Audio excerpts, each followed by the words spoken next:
Hello, and welcome to today's podcast here at the Lundy Fetterman School of Business at Campbell University. My name is Lynn Steckel. In the past several months, we've been celebrating the launch of the new Risk Management Institute here at Campbell, and the program is under the direction of Dr. Michelle Osborne, a Campbell Business professor.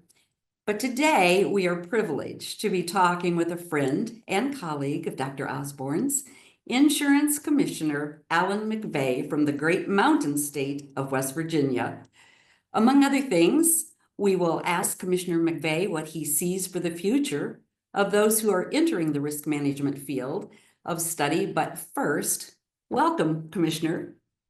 Thank you. I really appreciate the opportunity to be here. Well, we're happy that you are. And before we dive into other topics, I think most people, or many people, often wonder about the different ways that commissioners come to their office. Of course, in North Carolina, our insurance commissioner is an elected official, but that isn't true everywhere. And I wonder if you could tell us, Commissioner, what the process is in your state and what difference it makes, how you are elected or chosen. Absolutely. And being a member of the National Association of Insurance Commissioners, I get to meet with commissioners periodically. And the majority of the states actually have appointed commissioners by the governor. That's how we do it here in West Virginia. We do have some states that have elected officials and they run for the office. And they do that on the attributes that they have and the experience that they've had, hopefully in the insurance industry, because I really believe that anyone that has this position has to know something about the subject matter. And our governor appoints the insurance commissioner here in our state. And I'm very honored to serve the citizens of the state of West Virginia and have actually twice. And in between that time, the governor had me running the Department of Administration, which are the 16 agencies that keep government running here in West Virginia. He thought I was doing a pretty good job managing this agency, so he had me do that for a while. But then I came back because this is my field and this is where I'm comfortable and this is where I think I can do the most good for our state. Wonderful. Well, as I recall, I first met you, I think, at a National Association of Insurance Commissioners meeting somewhere across the country. And at these meetings, there's usually representation of all 50 states as well as U.S. territories. And I wonder if you could share with our listeners what is being done at the national level as it impacts your state. Well, actually, it's very beneficial for commissioners to get together because not only are we trying to find out what other states are doing to handle certain insurance challenges that are occurring, but it also allows us to work on issues that are of a national scale. And of course, naturally, with all of the disasters that we see occurring almost on a daily basis now, it's very beneficial for us to know if something's occurred in another state, how they handled it, and how we might be able to access what they have done to help us here in our state. That's the benefit of getting together periodically. And thank you for sharing that. I'd like to go into the subject of risk management now. Beyond your degree in business administration, I've learned that you have earned a great number of postgraduate designations, including one in risk management. And so I'm interested in learning what led you into that path.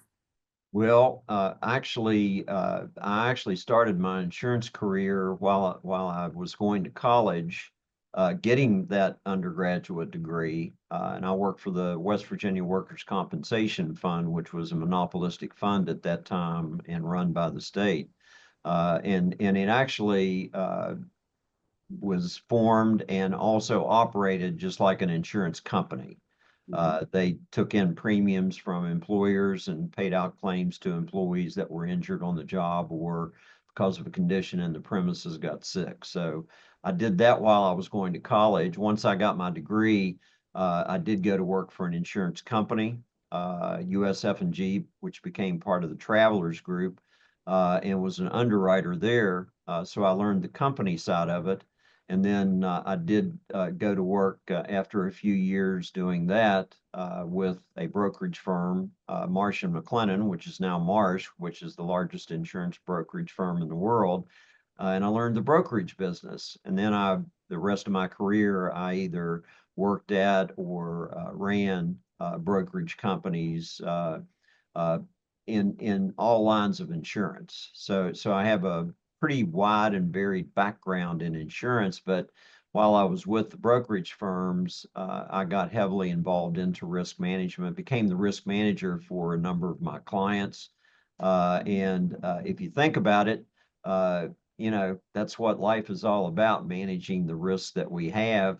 Some you transfer to insurance, others you retain. And that's the whole key to proper risk management, is to try to do it in the most efficient and best way you possibly can for any organization. And that's how I got involved in risk management. And that's why I commend Campbell University for starting that program. We here in West Virginia really don't have a formalized program like that at any of our major institutions or universities or even our technical schools. And I think with me in this position, I've been able to try to get these universities to understand that these are much needed programs. And we do need people working in this field because that's how we basically handle the major risks that not only companies, but also various organizations such as state government need. So again, I commend Campbell for doing what you're doing.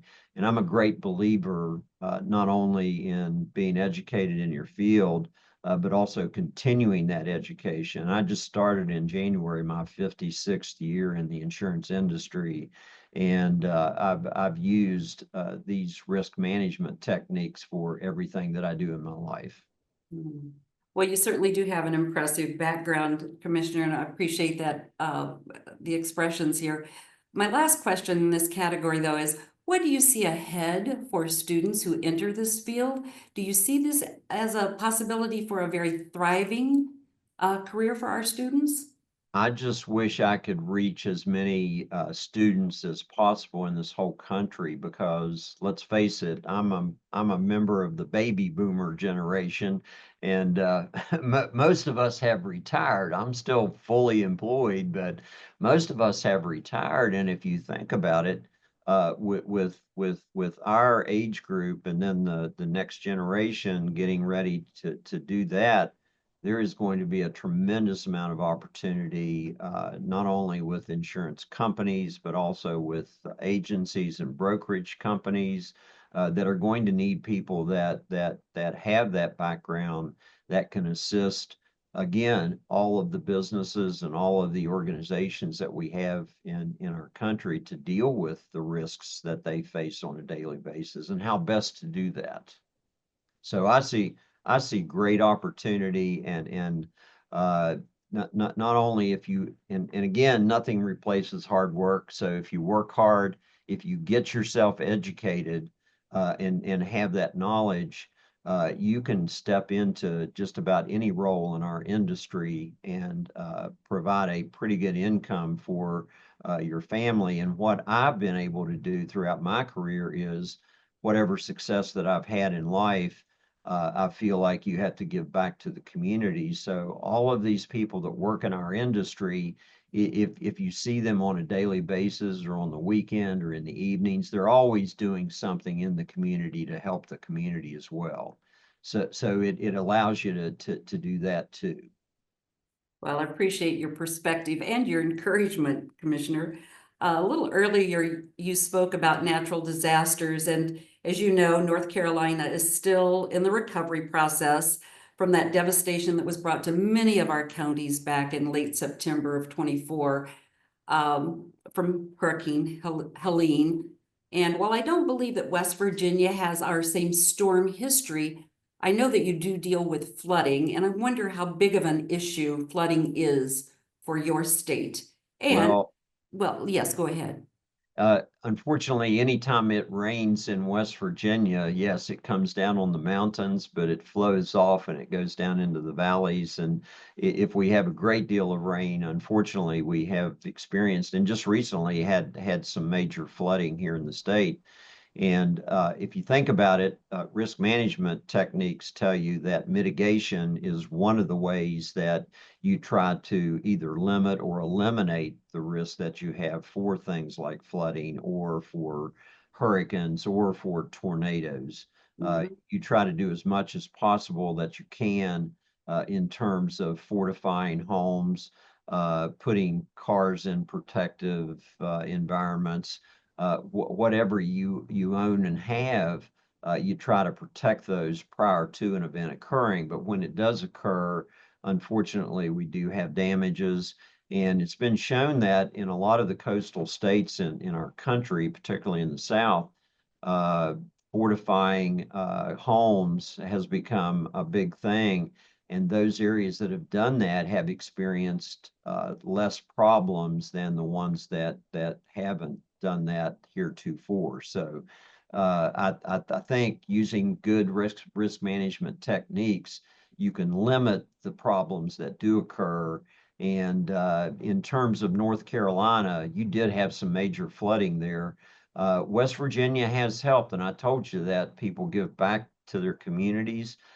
We still have a number of people up here that are taking supplies down and continuing to help the people of North Carolina.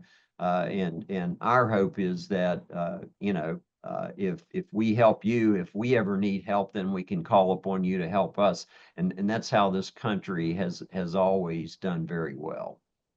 Well, it's good to have good neighbors, isn't it? Absolutely. Do you have any mandates in West Virginia with regard to flood insurance?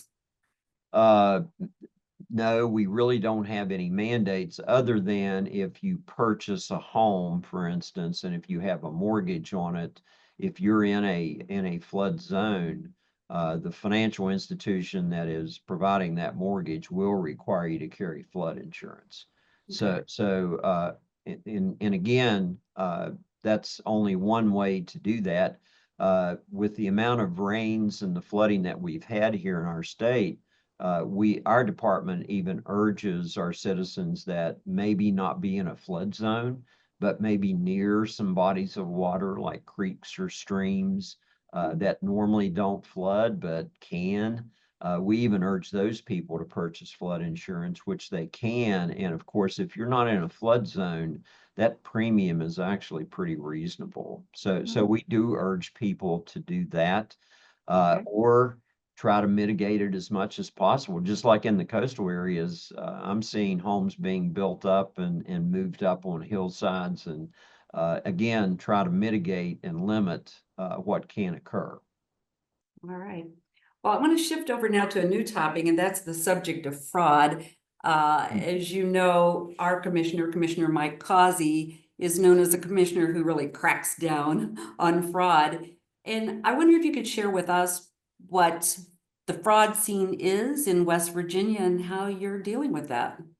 Uh, we have historically had a very robust investigative department for fraud.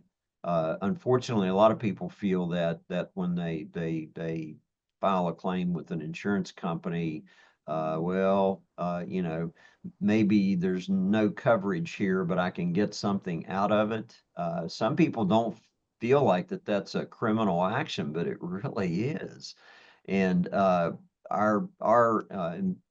I think we have one of the best investigative units of any state, and they are very good about rooting out fraudulent claims, both on the uh, consumer side, but insurance companies tend to not do what they're supposed to do at times and handle claims properly. So we do have a financial conditions and market conduct unit that in our legal department works with them to take care of that too and make sure that we have a very fair insurance system in place here. But unfortunately, we do have people that do try to commit fraud, and Our investigative unit cooperates not only with the local prosecuting attorney's offices here in West Virginia, but also the U.S. prosecutor as well.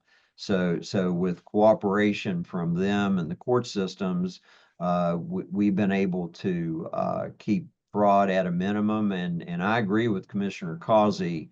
If we can keep those costs out of the system, then all of us who are honest and only file claims that are legitimate will not have to pay for the fraud in terms of rate increases for insurance companies paying those out, not knowing that they were filed fraudulently. So. Mm-hmm.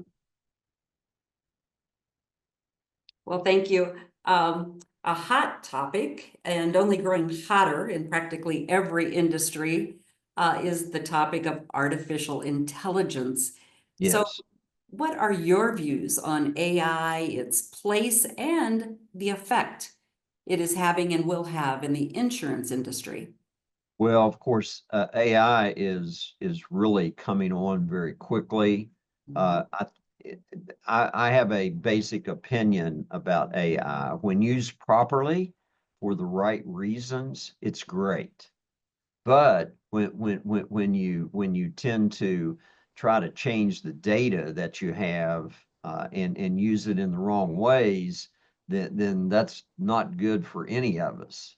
So our feeling is just like I think just about every other commissioner in this country is we're watching the companies that use a lot of artificial intelligence for the decisions that they make sure that they're doing them in the proper way.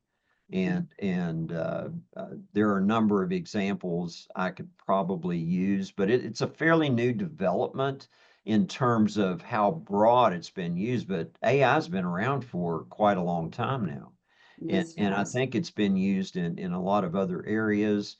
And I think now we as commissioners are looking at AI to make sure that, again, it's used in the proper manner. Mhm. Well, we can't have this interview without a little touch on health insurance because that's a subject that affects absolutely every one of us.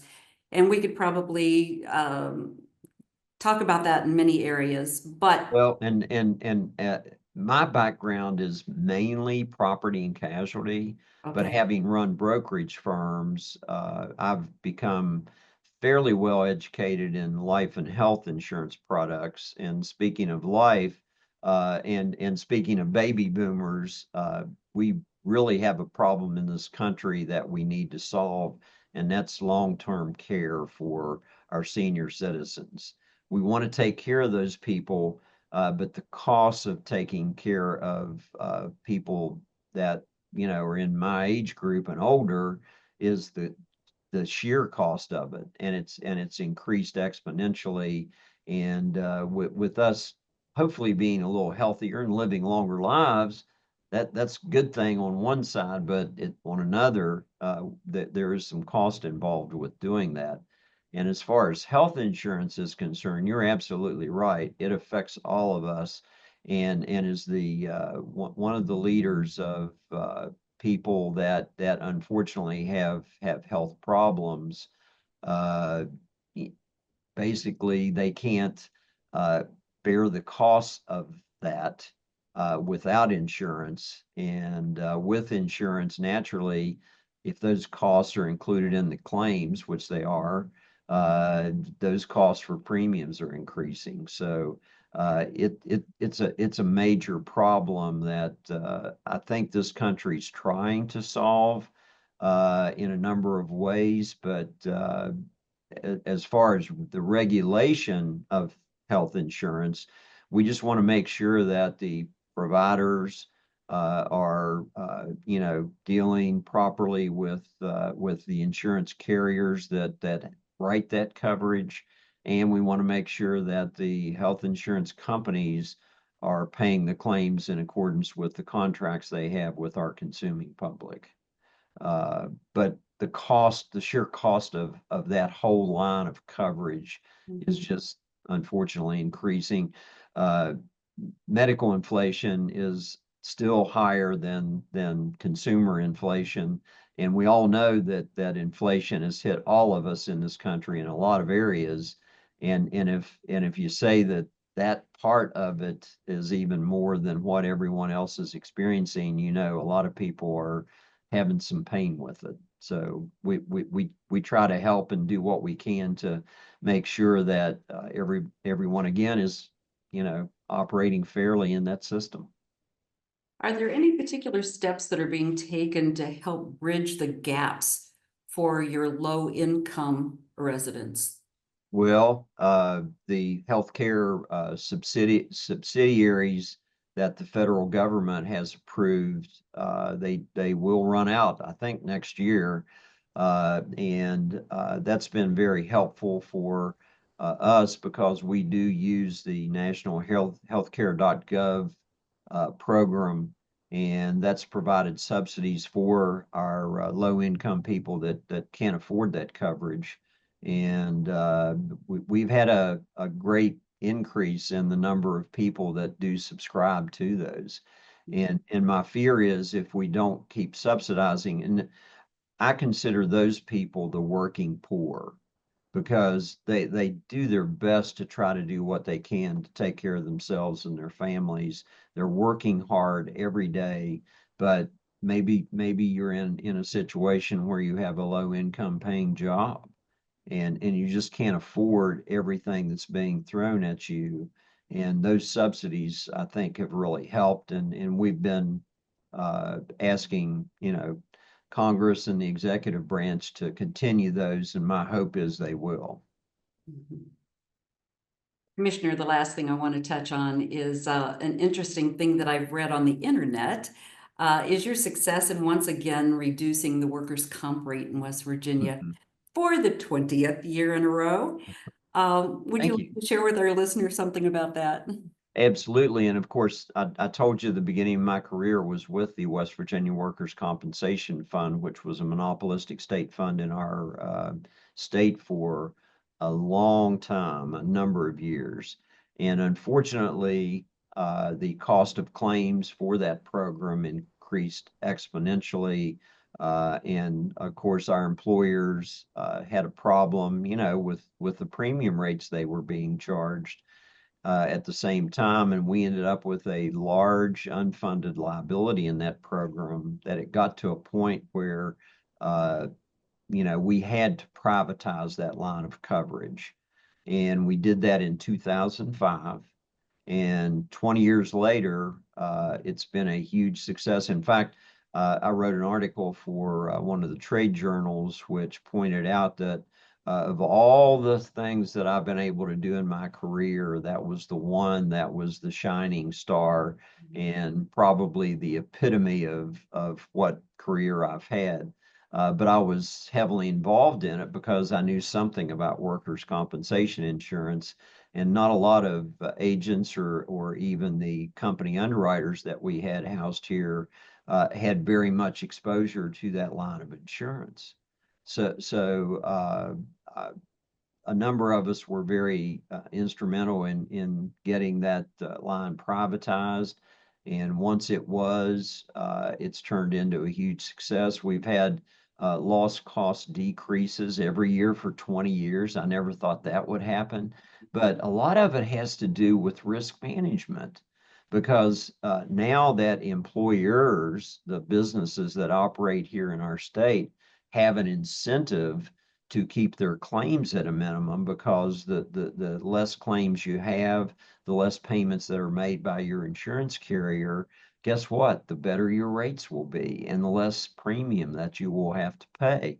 So a lot of companies have invested in safety and loss control to help mitigate any claims that occur. And I think we have a safer work environment here in our state because of that. And let's face it, who really wants to have their employees hurt? I mean, you have direct costs for that and you pay for it, willingly if that happens, but you also have indirect costs, including loss of potential employees that are hurt substantially and maybe can't work again. And people need to have something to do in their lives, I think, for it to be beneficial for them. And because of that, this whole program has worked tremendously because it helps everyone. And again, that's the shining star of my career, and I love talking about it. Well, we congratulate you on your great success in the work that you're doing there in West Virginia. It's I think our time is about up for today, but it has been a great pleasure to get to chat with you. And we thank you for your time with your expertise, and we wish you all the best up there in the north of us. Well, and I wish you all the best. And if you ever need any help in North Carolina, all you have to do is ask. Thank you, We'll be Commissioner. there for you. Thank you so much. Thank you.